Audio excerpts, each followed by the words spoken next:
આકાશવાણી ભુજ પ્રસ્તુત છે અખબારોની હેડલાઇન્સનો કાર્યક્રમ હેવર હેવર. નમસ્કાર, હું ઈશા ઉપાધ્યાય. કચ્છ મિત્રના પહેલા પાને સમાચાર છે. દેશના ગૃહમંત્રી અમિત શાહે ભાષા વિવાદ વચ્ચે ગુરુવારે જણાવ્યું હતું કે જલ્દી એવો સમાજ તૈયાર થશે જેમાં અંગ્રેજી બોલનાર લોકોને પોતા પર જ શરમ આવશે.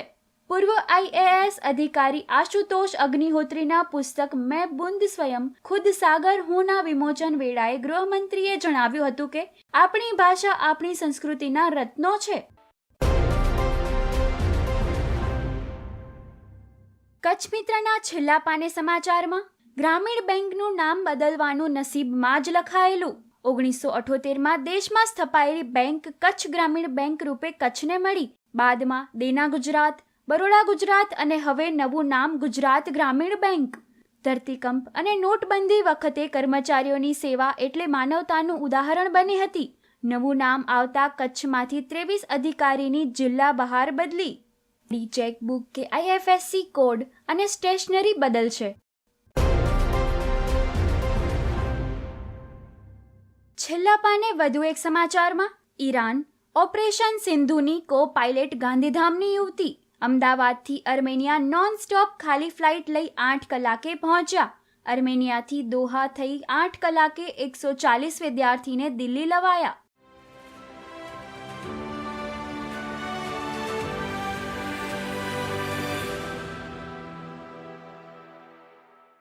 હું જયેશ રાવલ.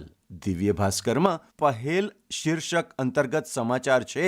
અધિકારી નથી બની શક્યા, તેમને નોકરીનો માર્ગ દર્શાવશે યુપીએસસીએ પ્રતિભા સેતુ પોર્ટલ લોન્ચ કર્યું. પોર્ટલ પર 10,000થી વધુનો ડેટા, તેમાંથી કંપનીઓ ઉમેદવાર પસંદ કરી શકશે. દિવ્ય ભાસ્કરના ભુજ ફ્રન્ટ પેજ પર હેડલાઇન છે, શનિવારનો દિવસ 13.28 કલાકની અવધિ સાથે વર્ષનો સૌથી લાંબો દિવસ. આજે 20 જૂનના દિવસ અને રાત સરખા હોવાનો અનુભવ. દિવ્ય ભાસ્કરના ભુજ ફ્રન્ટ પેજ પર વધુ એક હેડલાઇન. આવતીકાલે સ્મૃતિવનમાં આંતરરાષ્ટ્રીય યોગ દિવસની જિલ્લા કક્ષાની ઉજવણી કરાશે. કચ્છની વિવિધ સેવાભાવી સંસ્થાઓ, NGO સાથે જિલ્લા સમાહર્તાની બેઠક.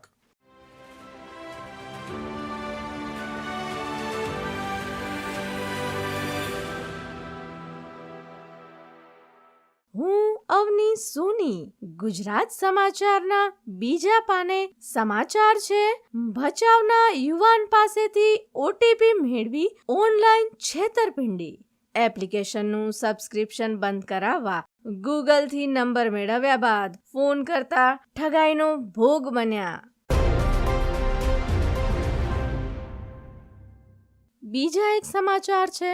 કંડલા પોર્ટમાં આવ જાવ માટે ટ્રક દીઠ ₹50 ઉઘરાવતો કસ્ટમનો હવાલદાર ઝડપાયો. ટ્રક માલિક પાસેથી કુલ 197 ફેરાના ₹9,850 માંગતા ફરિયાદ કરાઈ. લાંબા સમયથી ચાલતા ભ્રષ્ટાચાર પર અંકુશ.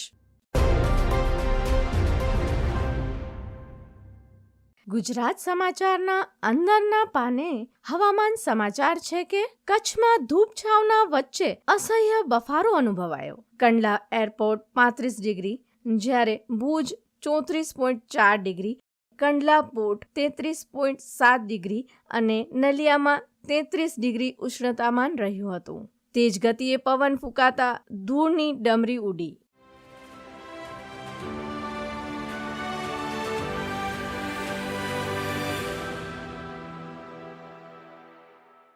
હું મનોજ સોની. સંદેશના છેલ્લા પાને સમાચાર છે કે અમદાવાદ એરપોર્ટને નડતરરૂપ બિલ્ડિંગ અને મકાનોની સંખ્યાનો સર્વે કરી ડિમોલિશન કરાશે.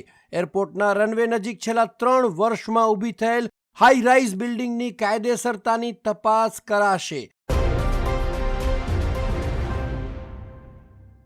અંદરના પાને સમાચારમાં જોઈએ તો ઇન્સ્ટામાં ખોટી આઈડી બનાવી સસ્તા સોનાની લાલચ આપી ઠગાઈની કોશિશમાં 2 ઝડપાયા. અન્ય 2 લોકોની ફેસબુક અને ઇન્સ્ટાગ્રામમાં ફેક આઈડી પર નોટ અને સોના સાથે વિડીયો મૂકતા ઠગાઈના પ્રયાસમાં સક્રિય બંને શખ્સોની ધરપકડ કરી પૂછપરછ હાથ ધરાઈ. વધુ એક સમાચારમાં જોઈએ તો કચ્છ જિલ્લામાં ધોરણ 10 અને 12ના 4,812 વિદ્યાર્થીઓની તારીખ 23 જૂનથી પૂરક પરીક્ષા. ભુજ ખાતે 16 સ્કૂલ બિલ્ડિંગમાં 172 બ્લોકમાં પરીક્ષા લેવાશે. તમામ બ્લોક સીસીટીવી કેમેરાથી સજ્જ કરાયા. પરીક્ષા કેન્દ્ર પર ચુસ્ત પોલીસ બંદોબસ્ત.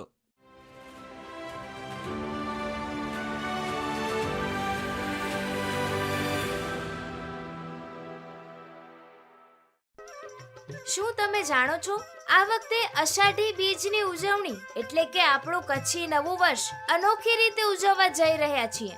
જી હા, હું પાયલ અંતાણી કચ્છના હૃદય સ્થળ હમીસર સરોવર કાંઠે 27મી જૂનના સાંજે 6 વાગ્યાથી સૌ પ્રથમવાર ભવ્ય સાંસદ કચ્છ કાર્નિવલ 2025નો આરંભ થશે. વડાપ્રધાન શ્રી નરેન્દ્ર મોદીના પ્રેરણાથી અને આગ્રહથી આ કાર્નિવલનું આયોજન કરવામાં આવ્યું છે. આ અનોખો પ્રસંગ કચ્છી નૂતન વર્ષ અષાઢી બીજની ઉજવણી સાથે જોડાયેલો છે. આથી પહેલા પીએમ શ્રી મોદીએ ગુજરાતના મુખ્યમંત્રી તરીકે 2005માં આ કાર્નિવલ શરૂ કર્યું હતું, જે 2013 સુધી નિયમિત યોજાતો રહ્યો. 26 મે 2025ના રોજ વડાપ્રધાન શ્રીના ભુજમાં થયેલા જંગી જાહેર સમારોહમાં અષાઢી બીજની શુભેચ્છા આપતા સંબોધનમાં કચ્છીજનોને આ ઉજવણીનું મહત્વ સમજાવ્યું હતું. આ માટે કચ્છના સાંસદ શ્રી વિનોદ ચાવડાએ આ વર્ષથી ફરીથી આ કાર્યક્રમનું આયોજન કર્યું છે. કાર્નિવલમાં કચ્છની સાંસ્કૃતિક સંપદાને ઉજાગર કરવામાં આવશે અને વિવિધ ઉદ્યોગો, શાળા કોલેજો, સંસ્થાઓ અને સમુદાયો તેમની કૃતિઓ પ્રદર્શિત કરશે. દરેક કૃતિ માટે ₹5000ની ઇનામની વ્યવસ્થા છે અને 5 ખાસ કૃતિઓને વિશેષ પુરસ્કાર પણ આપવામાં આવશે. પ્રદર્શન માટે ખાસ માર્ગખંડ ખેંગાર પાર્કમાં મહારાવ પ્રતિમાથી શરૂ થઈને લેકવ્યુ હોટલ પાર કરી ઉમેદનગર સુધી ફેલાશે. આ રસ્તા પર કચ્છની સાંસ્કૃતિક અને ઔદ્યોગિક વિવિધતાઓ દેખાડવામાં આવશે. આ કાર્નિવલ આગામી 5 વર્ષ સુધી દર વર્ષે યોજવાનું નિર્ધારિત છે, જેથી કચ્છના લોકોને ગૌરવ અને ઉત્સાહનો અવિસ્મરણીય અનુભવ થાય. કચ્છના વિવિધ યુવાનો, મંડળો, સંસ્થાઓને આ કાર્યક્રમમાં ભાગ લેવા અપીલ કરવામાં આવી છે. સાંસદ કાર્નિવલ 2025 કચ્છની સાંસ્કૃતિક અને ઔદ્યોગિક ઓળખને મજબૂત બનાવવા માટે એક અનોખો તહેવાર સાબિત થશે.